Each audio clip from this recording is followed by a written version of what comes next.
Parents mind set మారాలి అన్నారు మంత్రి నారా లోకేష్. పాఠశాలల్లో రాజకీయం ఉండకూడదన్నదే మా విధానం, నినాదం. ప్రభుత్వ పాఠశాలలు అంటే కొంతమందికి చిన్న చూపు ఉంది. ఆ మైండ్ సెట్ మారాల్సిన అవసరం ఉంది. 2029 కల్లా రాష్ట్రంలో విద్యారంగాన్ని నెంబర్ 1 చేసే బాధ్యత తీసుకుంటా. టెక్నాలజీతో జోడించి మెరుగైన విద్యను అందిస్తా. 3 ఏళ్లలో ఏపీ మోడల్ ఎడ్యుకేషన్ సాధించాలని ముఖ్యమంత్రి ఆదేశించారు. ఆయన ఆదేశాలను తూచా తప్పకుండా అమలు చేసేందుకు కృషి చేస్తామని మంత్రి లోకేష్ స్పష్టం చేశారు. బామని ఏపీ మోడల్ స్కూల్లో నిర్వహించిన మెగా పీటీఎం 3.0లో సీఎం చంద్రబాబుతో కలిసి హాజరయ్యారు. ఈ సందర్భంగా మంత్రి నారా లోకేష్ మాట్లాడుతూ తల్లి రుణం, తండ్రి రుణం, గురువు రుణం ఇవి ప్రతి ఒక్కరూ తీర్చాల్సినవి. శ్రీకాకుళానికి చెందిన ప్రముఖ కథా రచయిత కాళీపట్నం రామారావు మాస్టారు ఒక గొప్ప మాట చెప్పారు. మనం తీర్చాల్సిన ఇంకో ముఖ్యమైన రుణం ఉందన్నారు. అదే సామాజిక రుణం. సమాజం మనకి ఎంతో ఇస్తోంది. సమాజానికి మనం ఎంతో కొంత తిరిగి ఇవ్వాలి. బడిని బాగు చేసి సామాజిక రుణం తీర్చుకుందాం. ఆయన ఇప్పుడు మన మధ్య లేరు, కానీ ఆయన రాసిన కథలు 1,00,000 కథలతో ఆయన ఏర్పాటు చేసిన కథా నిలయం ఎప్పటికీ మనతోనే ఉంటుంది. ఉత్తరాంధ్ర ముద్దుబిడ్డ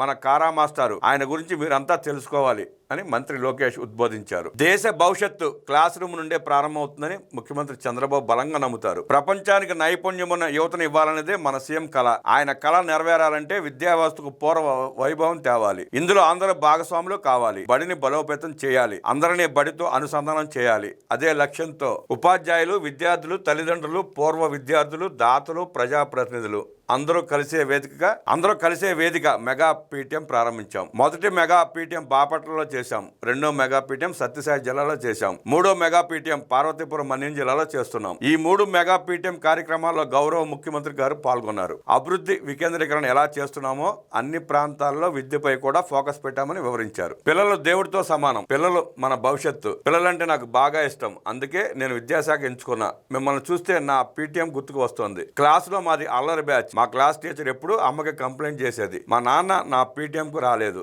మీ పీటీఎంకు సీఎం వచ్చారు. మీరంతా అదృష్టవంతులు. ఎంత పని ఒత్తిడి ఉన్నా దేవాంశ్ పీటీఎంకు వెళ్తా. పిల్లలు ఎంత కాన్ఫిడెన్స్ గా మాట్లాడటం చూసి ఆశ్చర్యపోయా. మన పిల్లలు అద్భుతంగా ఈ కార్యక్రమం నిర్వహిస్తారని మంత్రి లోకేష్ సంతోషం వ్యక్తం చేశారు. చదువు విలువ గురించి మీకు ఒక కథ చెప్తాను. ఆ కాలంలో మన దేశాన్ని బ్రిటిష్ వాళ్ళు పరిపాలిస్తున్నారు. ఒక అబ్బాయి తల్లి కష్టపడి కొడుకును చదివించారు. ఒకసారి కొడుకుకి 3 రూపాయలు ఫీజు కట్టాలి. ఆమె దగ్గర డబ్బులు లేవు. తన పుట్టింటి వాళ్ళు ఇచ్చిన పట్టుచీర తాకట్టు పెట్టి ఫీజు కట్టారు. తల్లి పడిన కష్టానికి ఫలితం దక్కింది. తల్లి కష్టపడడం చూసిన కొడుకు కష్టపడి చదివాడు. బారిస్టర్ అయ్యాడు. ఒక పేపర్ కి ఎడిటర్ కూడా అయ్యారు. స్వాతంత్ర సమరయోధుడిగా మారి బ్రిటిష్ వాళ్ళను ఎదిరించాడు. స్వాతంత్రం వచ్చాక ఆంధ్ర రాష్ట్రానికి తొలి ముఖ్యమంత్రి అయ్యారు. ఆయనే మన ఆంధ్ర కేసరి టంగుటూరి ప్రకాశం పంతులు. స్వాతంత్రం రాకముందు చదువు విలువ తెలుసుకున్న ఆ తల్లి పేరు సుబ్బమ్మ. ఇది పిల్లలంతా మర్చిపోకూడదు. మనం ఈ స్థాయికి రావడానికి తల్లిదండ్రుల త్యాగాలు ఉన్నాయి. మనకు జ్వరం వస్తే వారు బాధపడతారు. వారి కళలను నెరవేర్చాల్సిన బాధ్యత మీపై ఉందని పిల్లలకు ఉద్బోధించారు. పిల్లల భవిష్యత్తు బాగుండాలంటే విద్య ఒక్కటే సరిపోదు, నైతిక విలువలు కూడా ఉండాలి. అందుకే మన గౌరవ ముఖ్యమంత్రి చంద్రబాబు గారు చాగంటి కోటేశ్వరరావు గారిని నైతిక విలువలు నేర్పించడానికి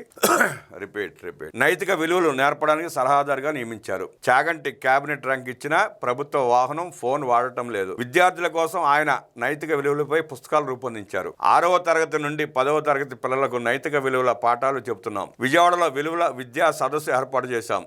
ఎవరైనా అరగంట మాట్లాడితే బోర్ కొడుతుంది. కానీ చాగంటి గారు మాట్లాడుతుంటే పిన్ డ్రాప్ సైలెన్స్. ఆయన మాట్లాడుతుంటే 2 గంటల పాటు నేను, పిల్లలు, తల్లిదండ్రులు, ఉపాధ్యాయులు అంతా అలా వింటూ ఉండిపోయాం. తల్లి ప్రేమ, నాన్న త్యాగం, గురువు గొప్పతనం గురించి అందరికీ అర్థమయ్యేలా చెప్పారు.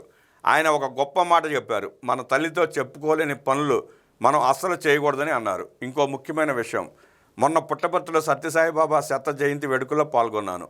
గ్రౌండ్లో వేల మంది విద్యార్థులు కింద 3 గంటలు కూర్చున్నారు. ప్రోగ్రాం అయ్యాక అంతా లేచి నీట్గా గ్రౌండ్ క్లీన్ చేసి వెళ్ళారు. ఒక్క పేపర్ ముక్క కూడా లేదు. మనం కూడా మన స్కూల్స్ని అంతే నీట్గా ఉంచుకోవాలని విద్యార్థులకు పిలుపునిచ్చారు లోకేష్.